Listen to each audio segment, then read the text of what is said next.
I'm still waiting for the little magic. There we go. Good evening, everyone. I'll call to order the Arvada City Council meeting for December 18th, 2017, and call upon Councilmember Nancy Ford. Would you please join me in a moment of reflection?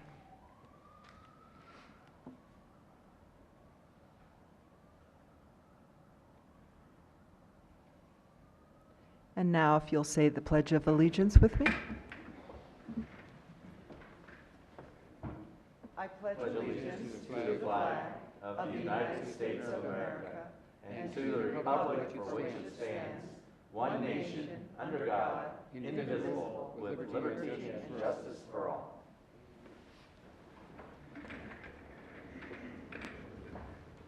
Kristen Rush, if you'll do the roll call. Here. Here.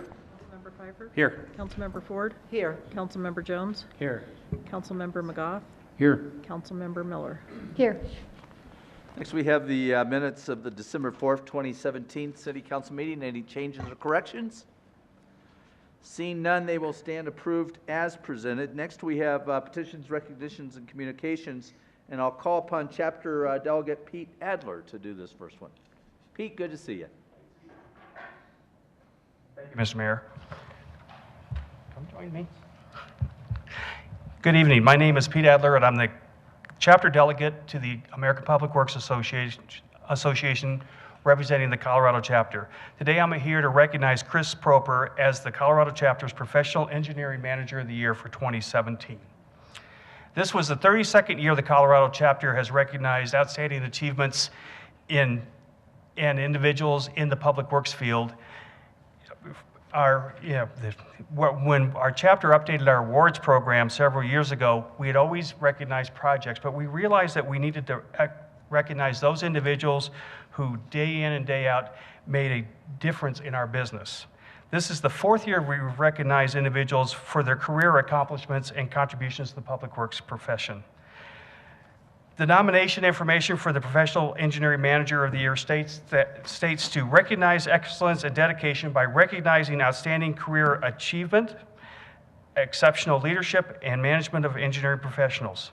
Chris Proper is the type of manager we envisioned when we created the award. I will say that except for Bob Manwaring, who's conspicuously absent tonight. Oh, there he is. Hi, Bob.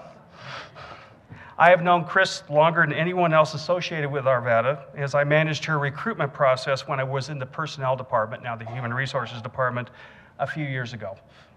We won't say how long. But my personal testimony is that while working with Chris for 25 years, she has always been thorough, detailed, professional, knowledgeable, and great to work with. Chris never seemed to have a bad day, which made a lot of us very jealous. But just don't take my word on Chris's work. Your information sheet in the City Council packet includes comments from her nomination form. In addition, I concur with this comment. Many people become managers in their careers by sticking around long enough, but few of them become real leaders. That is exactly what she is, a true leader. She exemplifies everything a leader should be and sets an example that everyone around her strives for. Chris has shown me, mostly through her actions, that you don't have to be a manager to be a leader. The other comment that stood out is one of Chris's greatest achievements is fostering a sense of connection and belonging within her work group. This is accomplished through Chris's encouragement to communicate open and often. This also gives everyone around her the feeling that we succeed and fail together, and that making mistakes are okay as long as we learn from them. That, to me, is real leadership. So, on behalf of the Colorado chapter of the American Public Works Association, I want to congratulate Chris Proper for her outstanding achievement as the Professional Engineering Manager of the Year for 2017. And I also hope the city nominates Chris for the National Engineering Professional Manager of the Year award from APWA, because she is very deserving of that recognition. Congratulations.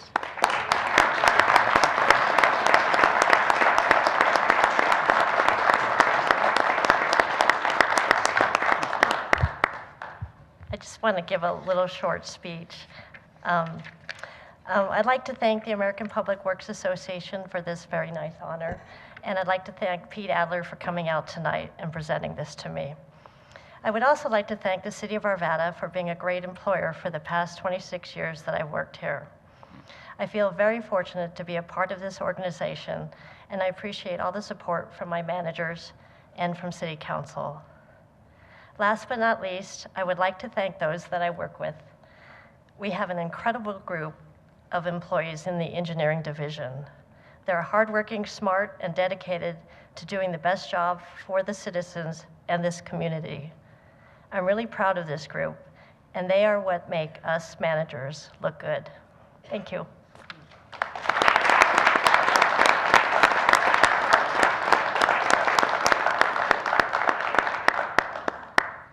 Congratulations, Chris. Very well deserved. Next to call upon Councilmember Nancy Ford. Well, I have the pleasure of recognizing the Pomona Gymnastics team, who are 5A champions, and if you'd like to come down to the podium while I read your recognition. Come on down, and any parents who'd like to get a better camera angle for pictures, feel free to come down as well. It wasn't decided until the last event, but the Pomona Gymnastics team came out on top to claim their third title in a row. The margin of victory was 0.025. Whew. Sophomore Kaylee Behrens captured the all-around title, improving on her third-place finish last year. Kaylee is the fourth straight Panther with the 5A all-around title. Teammate Khalees Newson placed third. In the individual events, Brooke, is it Waynes or Wines? Wines took the gold in uneven bars with Kelsey Boychuk fourth, Khalees fifth, and Kaylee seventh, joining her in the top 10. In vault, 3 Panthers placed in the top 10, Kelsey third, Kaylee fifth, and Khalees sixth. Floor exercise had Kaylee second and Kelsey sixth. Balance beam ended with Khalees taking third. And I have to present to you the certificate of recognition presented to Pomona High School gymnastics team in recognition of your outstanding achievements throughout the season, culminating in winning the 2017 Colorado 5A State Championship, making this the third in a row. And it's presented this 18th day of December and signed by all City Council members and the mayor.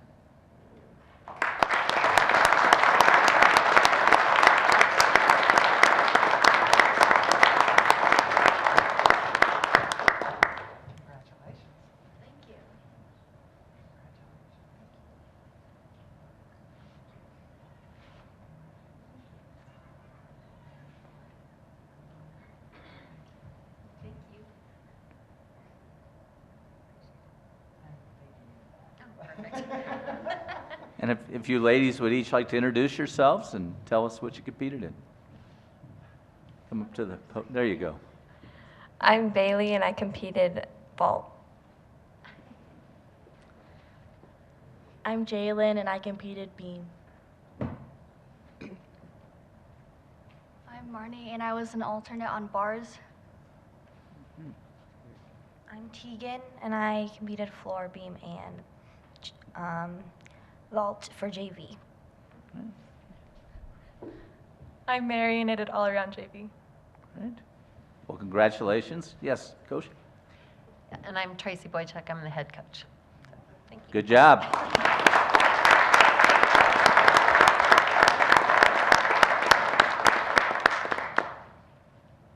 Thank you, ladies. You do Arvada proud.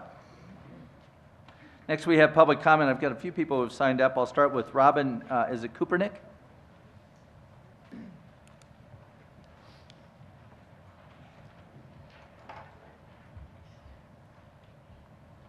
Good evening. Good evening. Can I invite the folks who came with me to come stand with me as I say of course. this? Thank you.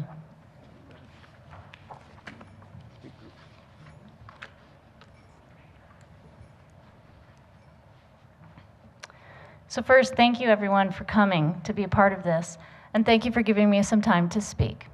So my name is Robin Coopernick, and I'm here tonight. I'm a resident of Arvada, and I'm here representing both myself as well as Arvadans for Progressive Action. It came to our attention that a letter was sent to Senators Michael Bennet and Cory Gardner in support of the DREAM Act. The letter was signed by 50 current and former Colorado City mayors, including former Arvada mayors Ken Fellman and Bob Free. Other city mayors who have signed on to this letter of support include Broomfield, Edgewater, Golden, Lafayette, Lakewood, Boulder, Littleton, Longmont, Louisville, North Glen, Thornton, Westminster, Wheat Ridge, and many others. The letter thanks both the senators for their support of this important bill and asks for their energetic support for this bill moving forward. As a reminder, the DREAM Act would offer a select group of young immigrants, known as Dreamers, a path to earned citizenship in a country where they've lived most of their lives. This bill enjoys bipartisan support in Colorado. We notice that current Mayor Mark Williams has not yet signed the letter. We know that a signature of support from Mayor Williams would show compassion and support for the Dreamers who live in Arvada and who are pretty likely worried right now for their future. We know that Arvada strives to be inclusive and a welcoming city that values contributions from people of all backgrounds. We know that both right and left-leaning citizens see the moral and the economic value in supporting our Dreamers. As such, we wanted to call this letter to your attention in case you didn't yet know about it. We wanted to give Mayor Williams and the Arvada City Council the opportunity to add their name to this letter and send it to Senators Gardner and Bennet. So to make this easy, I've included a copy of the letter, and I'll pass it out for each council member. And I've got a couple of stamped and addressed envelopes for you, Mayor Williams. I hope that you add your signature of support. This will cost the city nothing, but it is a meaningful gesture that demonstrates American and Arvadan values of inclusion and respect. Thank you, Robin. I want to, first of all, thank you for contacting me directly and saying you were going to be here, so that it gave me an opportunity to talk to the rest of council. These are the type of things that, I'm frequently asked to sign off on letters as the mayor. And some of those, are fairly routine, others are not quite as routine. And this is one where I really felt it was important to get the input of the city council. I'm happy to sign your letter. So if you'll bring it here. Thank you very much, Okay. Mayor Williams. Okay. And I'll sign it right here, and then you can put it in the envelope and get it mailed on its merry way, okay? You bet. Well, I do. I really appreciate you, not just springing it on me tonight, where I would have then said, let me talk to the rest of council. So it gave me the opportunity to.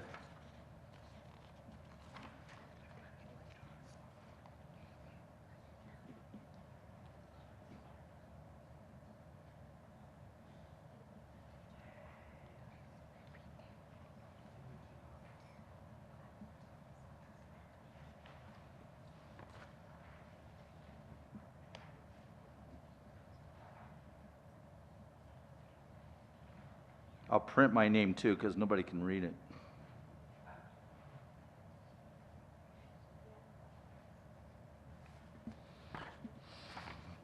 There you go. You bet. Thank you all for being here. Next, I'll call on Tabby Kenyon.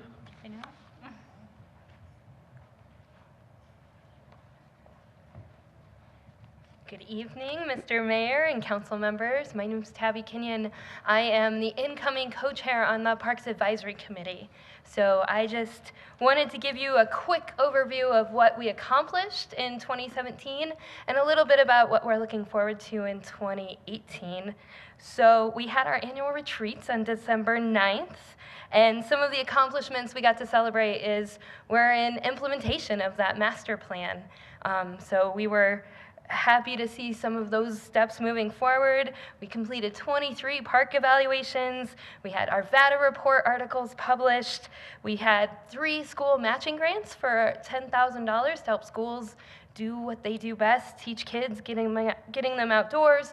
We were at lots of special events, including the Majestic View 15th anniversary. We collaborated with lots of other city groups, and we welcomed 2 new members, and over 900 hours of volunteer time was contributed by our 16-person council to the city. So looking forward, we're going to decide our final goals for 2018 at our January meeting, but we have a strong feeling that we want to continue and expand our collaboration with other committees in the city, because together we can do a lot more. We are just really excited to continue to help the city and the city staff make our park system something that makes Arvada a great place to live. So thank you for your support, and we look forward to working with you next year. Very good, Tabby. Thank you for you and your committee for all the hard work. I constantly rave about all the great volunteers that put in so much time on all of our different committees, and all you got to do is look at our parks to know that the assistance that our park staff gets from you all is greatly, greatly appreciated. Thank you. Thank you.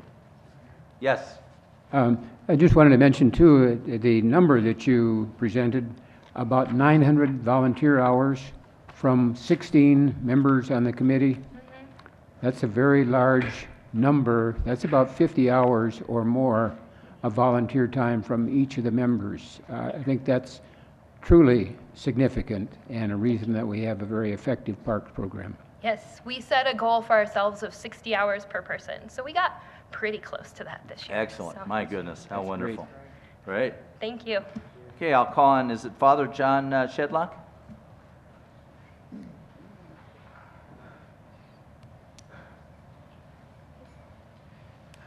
Thank you, Mayor and council members, for this opportunity. Briefly, it's not going to be a sermon or homily, okay? But I might want to ask you to open your Bibles, the last page, but just kidding.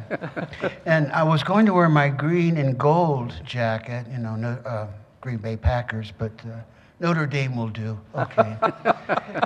On the advice of my District 1 rep, Miss Nancy Ford, thank you, dear.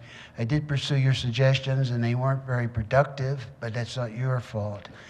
It's just the way the system is. And this is in regards to waste management, and I understand this was brought up at least, 4 years ago, 2011. I don't know what the issues were at the time, but currently the issue is now with me, it seems, in terms of the cost. In the last 3 years, they have raised my fee beginning from $39 when I first moved to Arvada on Lamar to $45, and then now it's at $51.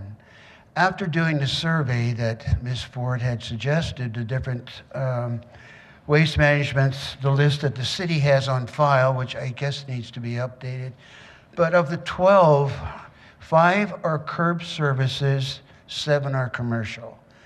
So of the 5, I would say that maybe 2 were under 51. And even then there's some requirements they are asking. But my concern simply is that, and also what came about was the survey with my neighbors. At first they thought I was running for District 1, Nancy, but don't worry. I told them you did a good job. But it was interesting because most of my neighbors are elderly or senior citizens. And fortunately, theirs has not gone up. It remains 39. The same company, American Disposal. Now, my neighbor across the street, interesting, his is 51 also. Now, I don't know how you want to look at this in terms of, is this, what do they call that, targeting or profiling? I don't know.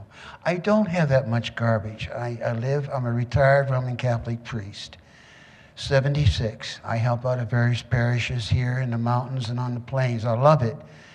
But in order to pay the bills, that's what I do. But when you see a raise like this within 2 years, without an explanation from American Disposal, it frightens me.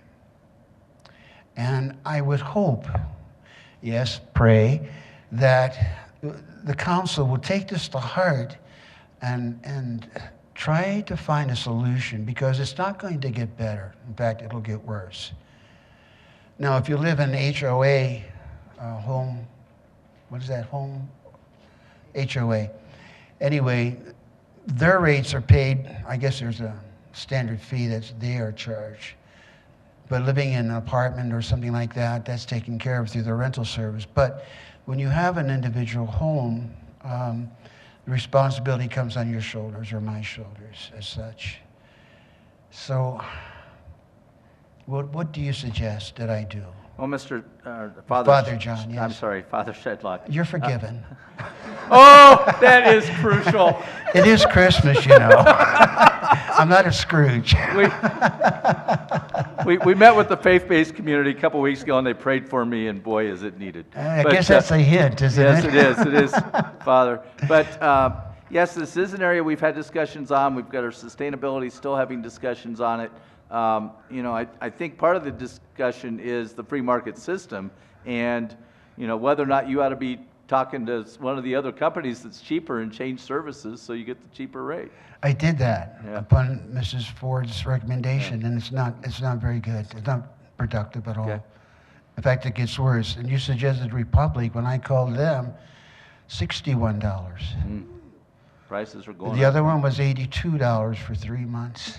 I got the figures here if you want them, but I'm just thinking not only of myself in this case, I'm thinking of other senior citizens who live on fixed incomes, as I do. Okay, well, thank you for your comments, and we're done?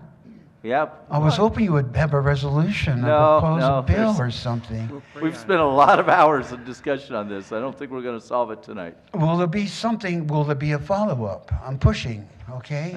You are indeed. Yeah, that's my job. And okay? understand that in Ms. Ford, you have a strong advocate, and I'm sure that there will be some additional discussions. When that's going to happen, I can't predict. Nancy, do you have an idea? Before or after Christmas? Okay, Nancy, thanks. You got it. And don't burn the eggs this time, okay? Thank you. Right. Thank you, Father. You're welcome. And our city attorney was really glad you said something about Notre Dame. So, okay, next. We have a city attorney? Yeah. Thank you, Father. Next, I'll call on Julia Morrison. Ms. Morrison, how are you this evening? Oh, I'm good. How are you guys? Good. I actually have prepared remarks this time. Oh, it goes right here. Oh, it's one of those? Yeah. I should have brought some slides. Good night. Okay. I'd like to first thank Councilmember Miller and Pfeiffer for their comments they made last week. They were really appreciated. I would especially like to thank Councilmember Ford for her thorough questions.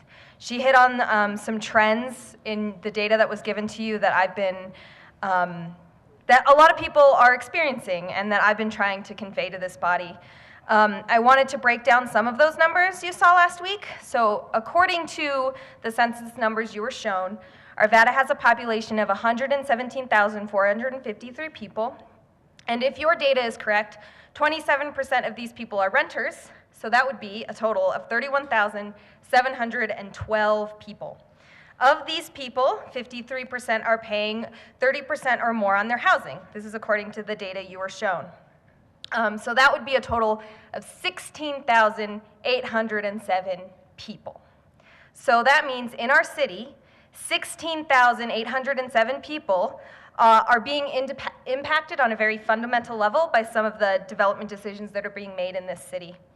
As Ms. Ford pointed out, as you guys continue to approve luxury development after luxury development with amenities such as fancy gyms and pools, the amount of housing that 16,807 people can afford actually shrinks. People can't afford the new developments, and as the area gets nicer, older developments raise their rents as well, meaning people already paying more than 30% of their income have to pay more of that, or they have to spend what little equity they've saved to move again. So again, according to your numbers, 16,807 people are struggling with housing. That means they are working more hours and have less free time to engage with the community. They are not meeting their neighbors, attending community events, or engaging in the democratic process. This is why I'm one of those 16,000 people you've met. So that means 16,000 807 people are living paycheck to paycheck. They're spending less money on food, so less healthy food. They're spending less money on health care. They're spending less money in our vibrant Old Town, which we're so proud of. So they have less money to go to savings, and they're just praying that surprise big payments don't come up like emergency visits or to the hospital or car repairs. So that means 16,807 people are unable to create the equity they need to forge a path to home ownership and economic stability.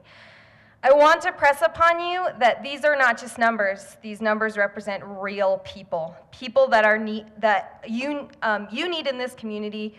They serve our food, they work in our box stores like the brand new Walmart. These are people who work in the schools, the cafeteria workers, bus drivers, and paraprofessionals that perform absolutely necessary lessons for special ed students. These are the people working for the Parks Department, cleaning up the streets and emptying the trash cans. They're the janitors in this building who make it beautiful, clean, and presentable. It's our police officers and our firefighters. These are the people that can barely afford living here. They are not in the growing demographic of people making $100,000 or more, or rather the demographic we're building for. They are in the demographic that's shrinking, that's making less than $50,000 a year, and it's shrinking because there's nowhere left to live. Thank you. Harriet Hall.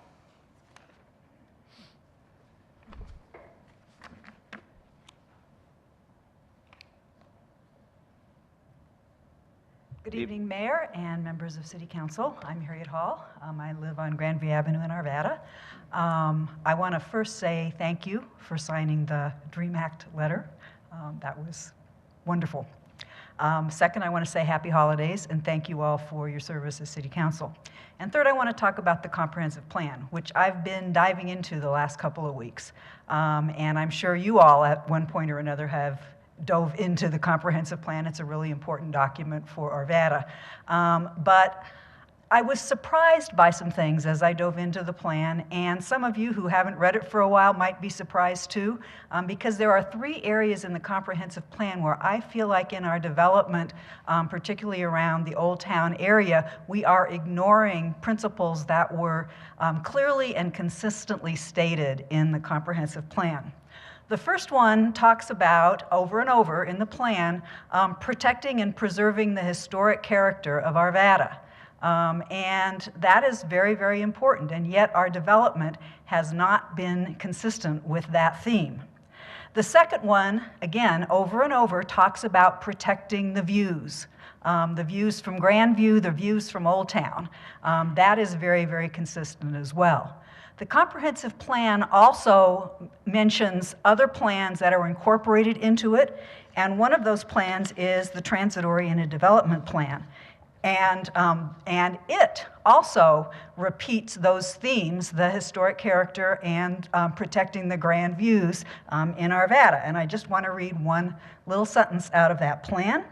The historic character of Old Town is maintained through height limits and strict design standards that require consistency with the historic character of the area and preserve view corridors from Grandview Avenue. I don't know how any one statement could be any more clear about those 2 issues. The third issue that I was also surprised to find in the plan, clearly stated, is the issue of affordable housing. And in fact, in the document that you all looked at, I think it was last week, looking at the progress that's made on the plan, why there's a lot of goals around affordable housing. And yet, as Arvada is being developed with more and more of the luxury apartments that you were just hearing about, why affordable housing is not being preserved, it is not being increased, it is actually being decreased. So I'm going to close just with one little tidbit of information that was in the Denver Post today, which I thought was really telling. Over the past decade, Metro Denver lost 55,000 units that were renting at $850 a month or less. And it added 95,000 units with rents above $1,500 a month. Thank you. Thank you, Dr. Hall. Anyone else wish to address City Council during public comment? Okay, now we'll move on to our new business. First item's the consent agenda, which is rather lengthy this evening. The first item is a resolution authorizing a participating addendum by and between Arvada and Hewlett-Packard for the purchase of services and peripherals in an amount not to exceed $700,000. Second one is a resolution renewing the employment agreement with George W. Boyle II as relief municipal judge. Third one is a resolution renewing the employment agreement with Miller Leonard as a relief municipal judge. Fourth one is a resolution renewing the employment agreement with Michael S. Matassa as relief municipal judge. Next is a resolution renewing the employment agreement with Ralph Toronto as relief municipal judge. Next one is a resolution renewing the employment agreement with Kristen K. Wheeler as a relief municipal judge. Then we move on to a resolution approving a First Amendment to a special water service agreement between the Consolidated Mutual Water Company and the City of Arvada, followed by a resolution authorizing a construction contract by and between Arvada and Colt and Steel Corporation in the amount of approximately $88,000 for Cub Crest Trail Bridge. Next is a resolution approving an administrative services agreement between Arvada and UMR for administration of the city self-funded health insurance plan. 10th item is a resolution approving an administration agreement and stop-loss policy with Relistar Life Insurance Company for individual stop-loss coverage for employees covered by the city's self-funded health insurance plan. Next is a resolution authorizing an agreement by and between Arvada and Broadspire Services for third-party administration services of workers' compensation claims in a projected amount of approximately $56,000 in the first year. Our final item on the consent agenda tonight is a resolution adopting the administrative rules governing City of Arvada rules for tax returns to be electronically filed and paid. Now, I see that the municipal court judge is here today, and understand that there was a desire from some members of council just to get a brief comment in terms of the reappointment of these various municipal judges. So if you would speak to that briefly, Your Honor. Yeah, happy to do it, Mayor. Would you like me here or at the election? Either's fine. I'll sit here. We have currently 5 relief judges that we use. We had 7, but 2 of the relief judges, Judge Van Voorhees and Judge Todd Meyer, moved out of Arvada, so they were no longer eligible to work here under our charter. The 5 relief judges are Mike Matassa, who's been with this court more than 20 years. Judge Miller Leonard, I'll just tell you a little bit about his background. He does federal criminal defense. To say this guy's in the game is an understatement. He is insanely smart, sometimes unbearable. He pushes us to get at issues that I hadn't even identified as issues. He is absolutely excellent. Kristen Wheeler became a judge here in Arvada, subsequently is now the presiding judge in Louisville. She is an associate judge in Lakewood, an associate judge in Boulder, and she is a part-time magistrate in Denver. This has become for her an entryway to what is almost a full-time job, but in about 6 different jurisdictions. And that's because of the opportunity that this council gave her right here in Arvada. She is really going very well with that. Ralph Toronto has been a relief judge for quite a while. You may know of Ralph. He is the attorney for the State Patrol. He only works for us on his vacation days, if that's not the craziest thing you ever heard. He was here this morning for 4 hours of vacation time. When he's not here, he's training new state troopers on how to comply with state and federal law. And finally, Judge Boyle, my predecessor, works some time, but he's spending a ton of time traveling and spending time with his grandkids and just doesn't have a lot of time available to come. So that's who is on our team. You may be interested in why they're here. Like, what do I do all day? But I can tell you this.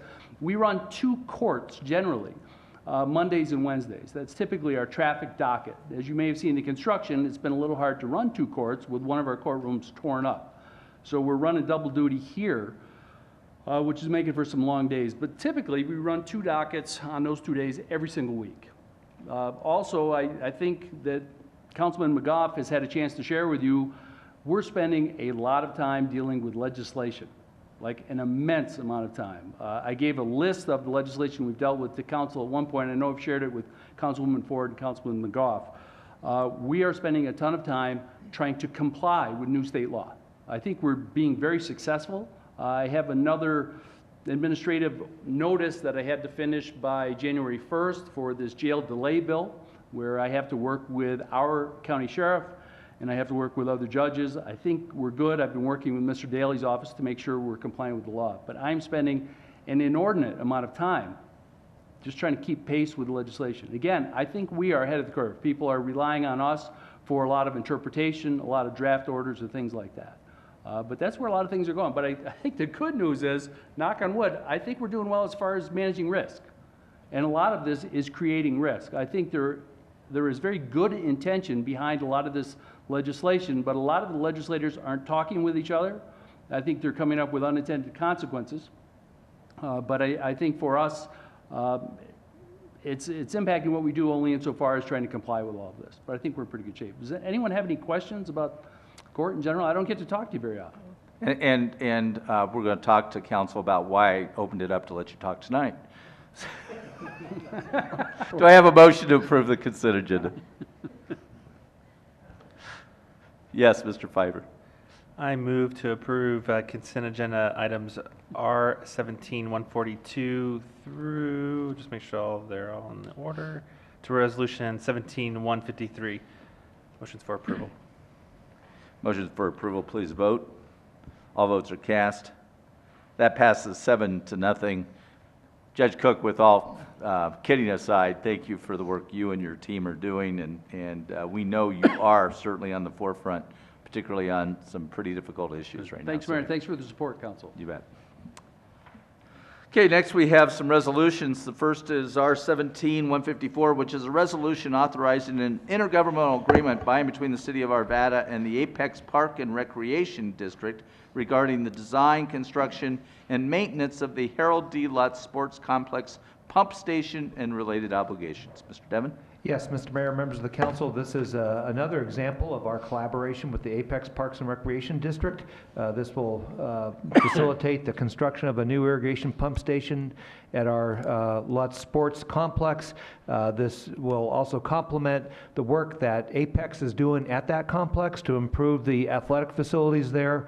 Their investment in the athletic facilities will be complemented by our investment in this irrigation pump station, which will allow the efficient and effective irrigation of the entire athletic facility, basically on an overnight basis, enabling our customers and sports teams and folks along those lines to be able to utilize the facility. In addition to that, part of the cost, $200,000, about 50% of the cost was funded by a grant from Jefferson County Open Space, and another example of our park staff and our finance staff collaborating to go after grants opportunities whenever they present themselves. The Apex Board approved this IGA on November the 16th, 2017, and we are recommending approval of this resolution. Okay, do I have questions or action by Council? Nancy Ford. If there are no questions, I'll You may proceed. make a motion. I move that R17-154, a resolution authorizing an intergovernmental agreement by and between the City of Arvada and the Apex Park and Recreation District regarding the design, construction, and maintenance of the Harold D. Lutz Sports Complex pump station and related obligations be approved. Motions for approval. All votes are cast. That passes 7-0. Thank you. Next we have R17-155, which is a resolution regarding the triennial determination for the continuation of the Rocky Flats Stewardship Council. Mr. Devon? Yes, Mr. Mayor, members of the council, as the council well knows, we are a party to the Rocky Flats Stewardship Council. As a matter of fact, Councilmember Mark McGough is our official representative to that council. And part of the terms and conditions of the agreement that governs the council is that the parties are to, every 3 years, reaffirm their commitment to the Rocky Flats Stewardship Council, and that time is now, beginning in 2018. So pursuant to the terms, all the parties must actually take an affirmative action to continue for another 3 years. The Arvada City Council considered and approved resolutions that supported the continuation of the Stewardship Council in 2009, which was the first 3 years after its founding in 2006, 2012, and 2015, and then presented tonight is a resolution supporting the continuation of the Stewardship Council for the 3-year period beginning 2018 through 2021. And I know that if you have any questions, Councilmember McGough, who sits on the Stewardship Council, I'm sure would be able to answer them, but of course I would too. We are recommending approval of this resolution. Okay, council questions or action? Nancy Ford. So I have a couple of questions, and I think, Mark, if you would be willing to answer them. So we were given the four mission statements of the Rocky Flats Stewardship Council, and I wanted to know if you could tell us from a standpoint of actionable items what the Stewardship Council has done thus far since it's been created. Yes, I guess I would respond this way. Although there are four items that make up the mission of the Rocky Flats Stewardship Council, the overall mission is to monitor what is happening at what's called the Central Operable Unit, which is the old manufacturing aspect or part of the Rocky Flats complex, and to ensure with confidence that that site is properly maintained and that the safety of the residents in the area is not jeopardized. To that end, there are 10 governments, 3 counties, including the city and county of Broomfield, and 7 other governments, as well as 3 citizen organizations that are represented on the council. And we meet 5 times a year, half-day meetings, and we are presented information by the Colorado Department of Public Health and by the Department of Energy and by the sometimes by the Fish and Wildlife Service as it relates to things outside the Central Operable Unit. But our job overall is monitoring to ensure that the safety is there. To that end, since my science background and my understanding of science is pretty limited, the alternate to the Stewardship Council is Sandra McDonald from our engineering department, who does bring a science background and sits right close to me and explains some of the issues to me and is able to respond more knowledgeable than I to the questions of safety that come up. But to that end, we asked about the mission. That is to ask insightful questions, to draw conclusions, to participate in the preparation of documents for public education, to ensure that it is safe and that people understand that it is safe. Even though there are still remaining questions about the safety. For example, last spring we approved some financing, some city funds for the Rocky Mountain Greenway Trail. As a condition of that, we said that we want to have additional testing to give us even more confidence that the trail, which does not go into to the Central Operable Unit, but goes in the peripheral area, but we want to make sure that that is safe. So that's basically the scope of activities and the mission of the Stewardship Council. And then I have another question for you, Mark. You know, I remember the comment that was made by our county health director. And one of the things that he commented, and you actually just commented on that just now, about the complexity of the issue. And so my comment is, you know, as the folks who are sitting on the council, do they get this information in a manner that is understandable, or do you feel that a lot of this information that's presented to the Stewardship Council is not as discernible as it could be? Well, thankfully, we do have, with each of the governmental entities there, we have people with scientific backgrounds. So it's not a matter of only elected officials who may bring great scientific knowledge or very little. we have knowledgeable professional people from each of the jurisdictions. So yes, I feel that we get good information, we digest that information appropriately and come to the right conclusions. I would entertain a motion. May I move? Mr. McGough?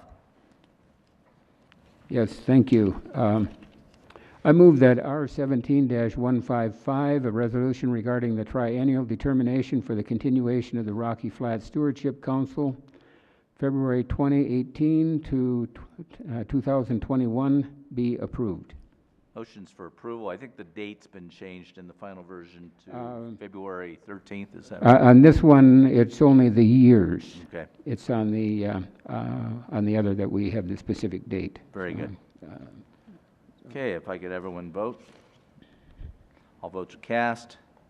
That passes 7-0. Mr. McGough, thank you for your work on this. I had the pleasure of serving on that board for about 4 years, and Lorraine Anderson served on it for literally decades. And Shelley Cook was a representative for 4 years on the council. Yeah, it's important work. Next, we have the resolution 17-156, a resolution authorizing an intergovernmental agreement entitled an Employee Screening Agreement by and between Jefferson County Communications Center Authority, JEFCOM, and the City of Arvada to allow for the screening by JEFCOM of Arvada police dispatchers. Mr. Devon? Yes, Mr. Mayor, members of the council. As you know, we are forming a regional communications operation or organization called JEFCOM. And what is proposed here tonight is that as we get ready to merge all of the communication staff, regional communication staff into the JEFCOM Communication Center, we're proposing that as per the IGA, under the terms of the IGA, that a candidate who meets JEFCOM's minimum hiring qualifications and successfully completes their hiring process, they would be placed on a recommended dispatchers list from which any of the members of the JEFCOM organization can hire from that list. In our case, we may hire a person from that list to be an Arvada dispatcher, which could work for us until we actually form the merging of the two of the regional center in the expected date of around the end of March of 2018. So therefore, the proposed IGA will allow JEFCOM to bring on more dispatchers who have the experience in working in one or more of its agencies' communications center. This has been something that's been worked through by the board of JEFCOM, and we recommend approval of the resolution. Okay, do I have any council questions or action? Mr. Jones?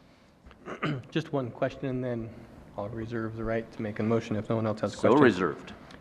Just a quick question on the process. So currently we have dispatchers currently fulfilling those responsibilities today. Are they all going through the same process, or is this for new people coming in? This would be for new people coming into the organization. Okay, well, that's what I thought, but I wanted to make sure because I was thinking that our dispatchers will automatically be made available to this center if they wanted to transfer to that center. Is that correct? That's correct. Okay. Yes. They will all be transferring. Okay, thank you. Okay, you may make the motion. Thank you. I move that R17-156, a resolution authorizing an intergovernmental agreement titled an Employee Screening Agreement be by and between the Jefferson County Communications Center Authority, JEFCOM, and the City of Arvada to allow for the screening by JEFCOM of Arvada police dispatchers be approved. Motions for approval. All votes cast. That passes 7-0. Thank you. Next, we'll move into public hearings. I'll open the public hearing on Council Bill 17038, an ordinance amending Chapter 26, Civil Emergency, or Local Disaster of the Arvada City Code. Mr. Devon. Actually, Mayor, it's me. Thank you, Mayor and members of council. So the ordinance, this is to some extent just a housekeeping ordinance that will make certain documents, including the emergency operations plan and the ordinance that we have in section 26-3, consistent that the ordinance needs to be amended every 2 years to reference the correct year of the plan. And so this is just housekeeping to make sure that the ordinance and the plan itself are in sync. Very good. Is there any member of the public that would like to address the City Council on this housekeeping measure? Seeing none, I'll close the public comment portion, open it up for City Council question or action. Mr. Jones, you're pushing your button faster than Mr. Pfeiffer tonight. You know the. He's got his computer in the way. I'll make a motion if there are no questions. You may. I move that Council Bill 17-038, an ordinance amending Chapter 26, Civil Emergency, or Local Disaster of the Arvada City Code, be approved on final reading and numbered 4616 and ordered published by title only. Motions for approval. Mr. Pfeiffer, if I can, there you go. Mr. Pfeiffer needs an improved button. What can we do?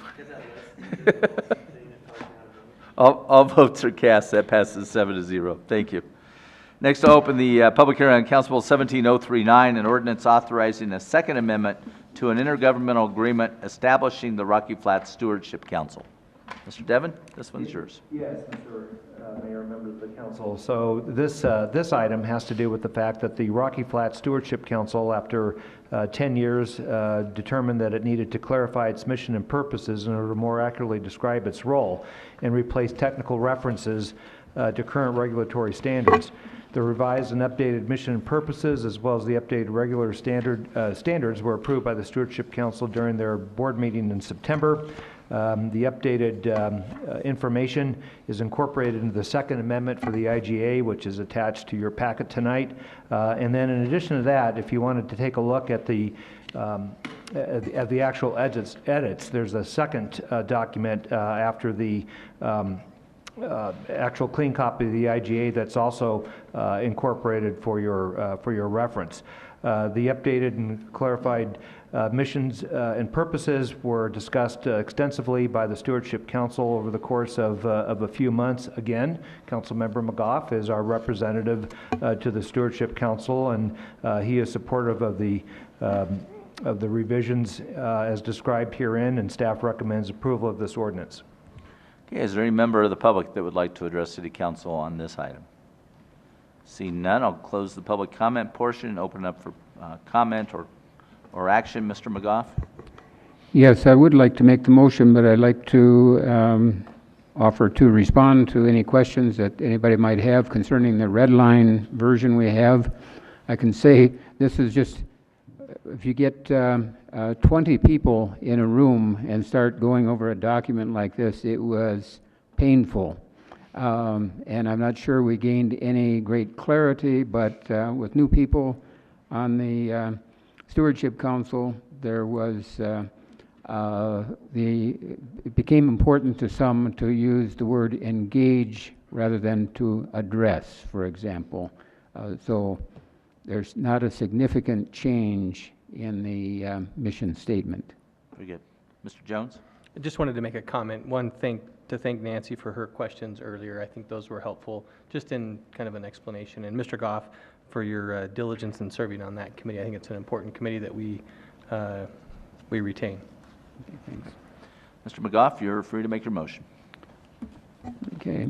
I move that Council Bill 17-039, an ordinance authorizing a second amendment to an intergovernmental agreement establishing the Rocky Flats Stewardship Council, be approved on final reading, numbered 4617, and ordered published by title only. Motions for approval. All votes are cast. That passes 7-0. Thank you.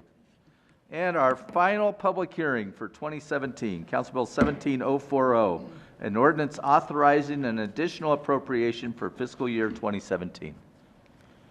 Mr. Devon. Yes, Mr. Mayor, members of the council, Director of Finance Brian Archer will present this item.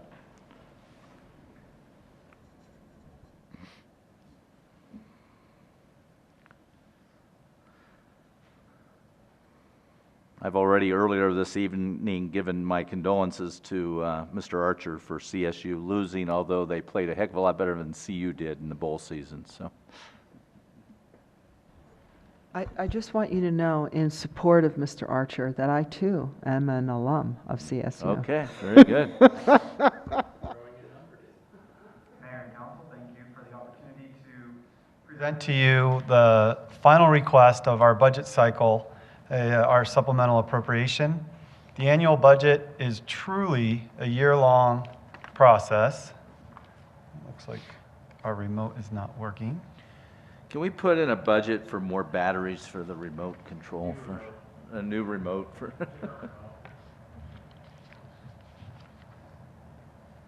Thank you, Mr. Daly. Our budget actually starts approximately 3 months before the preceding year, where we bring to City Council our initial ordinance. This establishes the preliminary budget for, in this case, 2017. The legal level of authority for the City of Arvada's budget is an ordinance requiring first reading, second reading, and public hearing. Throughout the year, we are allowed to make changes that come up.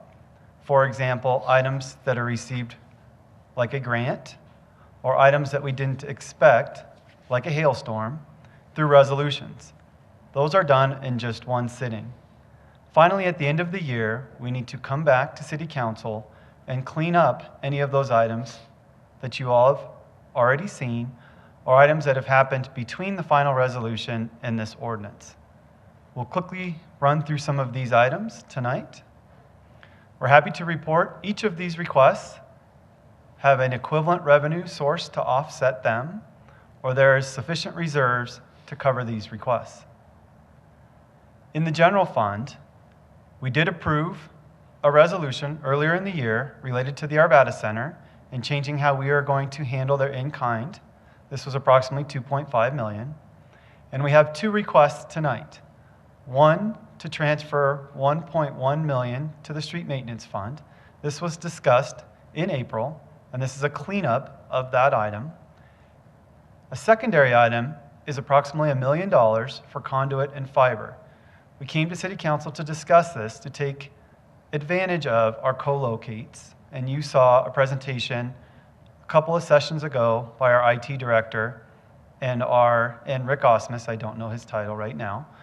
I think he's the fiber master, but the czar. Okay, we'll go with the czar. This allowed us to jump and get a tremendous amount of conduit in the ground. We tried to offset these 2 requests by reducing line items and personnel of approximately $700,000. On the street maintenance fund, if City Council remembers, each year we collect money related to a 50-50 program. That is where we go out, replace the sidewalk, and share that cost with citizens. When they repay those dollars, we take those dollars and spend them again on the same type of program. We're asking to move that program from the general fund to the streets fund. This is doing that. In our community development fund, we were able to obtain additional CDBG funds and spend them on the Carr Street sidewalk. This is the transfer from the community development fund into the CIP fund. If Mr. Dyer was here, he would remind me about our doubling of appropriations. We will see this again on our CIP fund. On our housing fund, we were able to increase the subsidy that we've been able to provide, and we are here tonight to ask for the approximately $236,000 to cover those increased subsidies. These are federal grant dollars. In the parks fund, we did need additional dollars for portalet rentals and water fees in Districts 1 and 2, as it was quite a dry summer and quite a dry fall and quite a dry winter so far. In the police seizure fund, we are able to take the opportunity to buy an e-ticketing system, approximately $25,000. These are seizure funds. We need your permission to spend those dollars. In tax increment funds, this is truly a cleanup, an item that was discussed with City Council back in April when we changed the budget that was approved in October. This related to moving ongoing costs of 2 sergeants into the tax increment funds and using one-time dollars in the general fund to build the Delta Station. Mr. Pfeiffer's got a question. Sorry, could I ask a question? That electronic ticketing, is that new for the city? I'm sorry, I don't recall seeing that. It is. It was something we implemented, I believe, in about March or April, if I remember correctly. So it is new. Okay. Yes. All right, thank you. Go ahead. ask one question? And just so I can understand our process, now, we made a change a week ago or so that any expenditure that was above a certain amount would not require council. Does that follow suit in terms of this carryover? It would not. This is related to the actual appropriation for the budget. The item that we're going to bring back to City Council in January and February was related to purchasing, so it's a subset of this. In our Capital Improvement Projects Fund, we had approximately 3 resolutions that City Council approved throughout the year for $2 million. You can see 5 various items that we are asking for Council's approval tonight. 4 of these items actually are related to either development fees or impact fees collected by developers as they are doing their projects. And then 1 item related to the Carr Street, which we mentioned earlier under the CDBG funds. What we are asking City Council in this ordinance is to give us permission to spend these dollars in 2018. If you remember, the CIP fund is a one-time budget and it carries forward forever. All the other funds, the budget expires at the end of the year. That is why many times you will see our CIP fund requests being larger because the projects are longer. The water fund is asking for approximately $3.8 million to pay an escrow out to Denver Water. This was part of their agreement and was triggered by the Gross Reservoir 404 permit approval. These monies have been set aside for a long time, and we're excited to be able to make this payment. On the golf course fund, approximately $48,000 for tap fees related to the remodel. Again, part of our reserves. In the food service fund, they were able to increase their events a little bit and need the offsetting expenditure in temp wages and equipment. Finally, in our insurance fund, we had a rough year. We've talked about this a few different times. This is our request to City Council for approximately $920,000 to help cover the various liability claims, workers' comp claims, and hailstorm that we have had in 2017. Mr. Archer? Yes. Excuse me, Mayor, is that okay to make? Yes, go ahead. On that, did we have any more loss this year versus previous years in terms of the car claims? Specifically with auto claims, we have not. We've had a greater loss, but it was related directly to the hailstorm. Okay.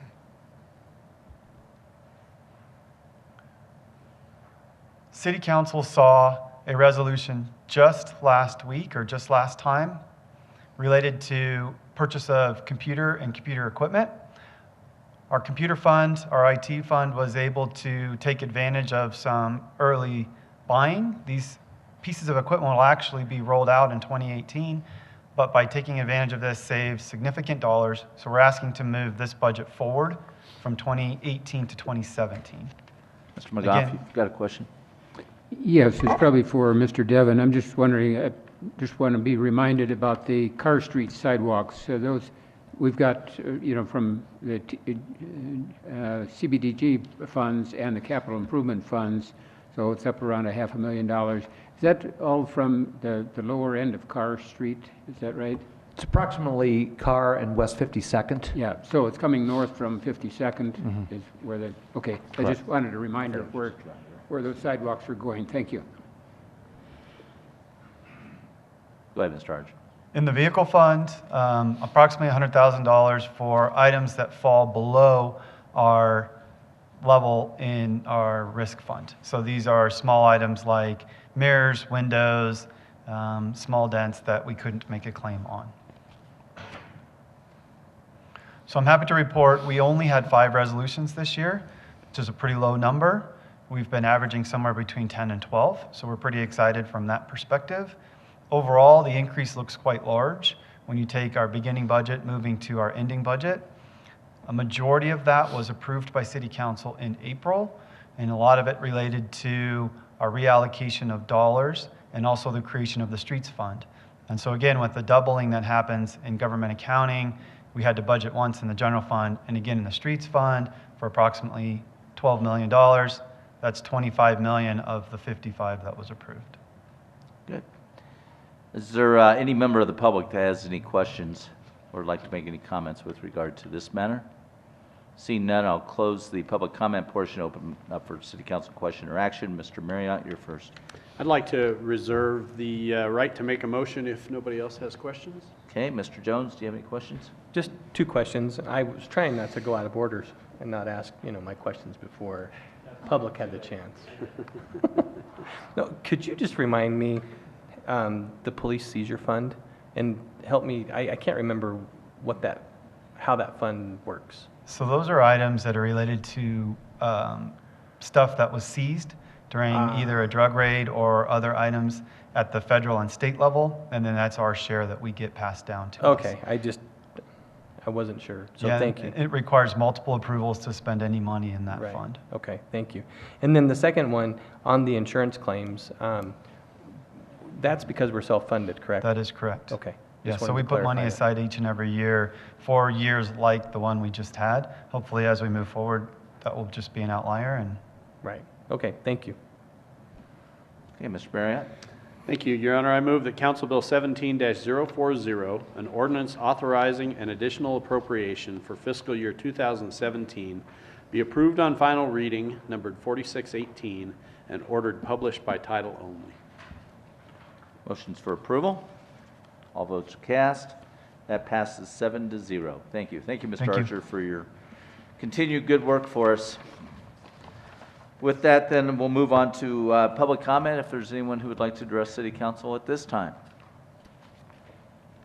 Seeing none, I'll close that public comment portion, open it up for City Council reports. Ms. Ford, you're first. Well, I would just like to congratulate the Arvada Center for the Arts and Humanities. We've been having a very good year so far, and this show, current show, Joseph and the Amazing Technicolor Dreamcoat, has reached over $1 million in sales. And from what I understand, the Fine Arts show also was greater than it has been in the past. So we're moving ahead, and we're hoping that every year we're going to do better. Great job. Mr. Pfeiffer. I just wanted to, two things. One, the employee breakfast we had. I just want to say it was a fun event every year. For those that don't know it, we bring all the employees together and we have a good breakfast, and we build friendships and say hello to old friends and recognize those with longevity with the city, upwards of 45 years working for the city. And I just wanted to say it on camera and the staff that it was a fun event this year. I even made the comment to Judge Cook that I noticed the staff were in odd form because there was a lot of humor. I think Mr. Devon was even out of character this year. He had more humor than in the past. Some rumor that the mayor's been rubbing off on him, but I sure hope not. Or it was David Jones' jacket threw everybody off. But the thing is it was a good event, and out of I guess it's 6 years, 6 years I've been doing that. That this year seemed for some reason or another a lot of folks with the holiday cheer. So it was good to see that. And that being said, I want to wish the staff, the citizens, everyone a great holiday and a safe New Year's. And we'll see you next year. Great. David Jones. Just a couple of things. First, I just wanted to report back to City Council and citizens of Arvada that on the Jefferson County Economic Development Board this last week we voted in a new chairwoman for the 2018 who happens to be a citizen of Arvada, Liz Geiselman. So we're excited for her and her taking on the reign of the EDC. Additionally, kind of to tag along with what Mr. Pfeiffer was saying, I just also wanted to personally thank the employee committee for Thursday's event. I'm always amazed as a business owner when the employees get involved. They tend to do way better than the management. No disrespect to you, Mr. Devon, but you have great employees, and And I think that that was a fabulous event. The other thing I wanted to do was to publicly thank our police department and our police officers for the work that they do day in and day out, especially this time of year when they're called upon to be away from their families and on Christmas Day and on New Year's Day and on any other holiday that might be celebrated during these months here. So I just wanted to thank them for their time away from their families to keep us safe and owe them a lot of gratitude for all that they do for us. Very good. After another year of sitting up here and listening to citizen comment, and when people talk about congested roads and they talk about affordable housing and they talk about the homeless issue and they talk about the opioid crisis, those are all issues we care about. We really do. And it's something that, you know, I know that Mr. Pfeiffer works on down at the Denver Regional Council of Governance. It's certainly forefront on the issues that we deal with at the Metro Mayor's Caucus, and it's something that this city council is very concerned about and cares about. So as we begin the next year, as we go into our planning phase for what we want to accomplish in the next year, those are all issues that are at the forefront for us, and they're issues that we're going to continue to talk about, we're going to continue to work on. But as we wrap up this year, I want to thank this city council for your hard work. Again, welcome Dot Miller to the council. Thank our incredible staff for their work, our police department, all of our staff employees, but most of all to the citizens of Arvada. You know, I constantly talk about our volunteers and the people who are just out there every day, our business owners, our employees for businesses, everyone who comes together that make Arvada the very special place it is. So Merry Christmas, Happy Hanukkah. I'll be at the menorah lighting tomorrow night. It's just a magical time of year and a time to enjoy family, friends, and look at the good things. With that, Mr. Devon.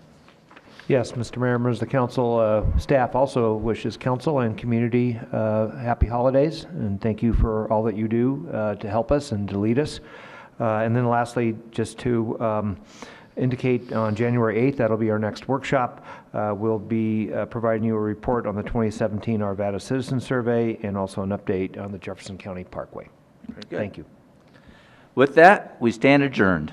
We'll see you next year.